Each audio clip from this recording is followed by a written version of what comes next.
One of my major life experiences was going to the Now Young Feminist Conference in Washington, D.C. It was a wonderful bonding experience. We all traveled in a van and through the night, of course, and got to meet wonderful people. We got to meet the President, Patricia Ireland. And we also got to see Newt Gingrich's sister, who identifies as a lesbian, which was pretty cool during that time period. And I got a bunch of pins there, and one of the pins I got says, "Sexism kills, act up." And that stuck with me for such a long period of time.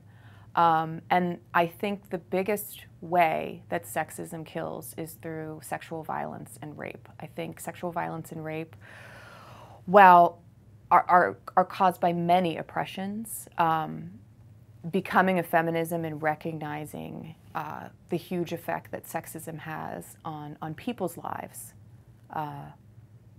got me involved in the movement, and I became a volunteer and have not looked back in 18 years. Honor yourselves. This is work that isn't glorified sometimes and isn't honored as often as it should be. And we sometimes need to be our own advocates. As much as we advocate for survivors of sexual violence, we also need to advocate for ourselves and the role that we play in making the world a better place.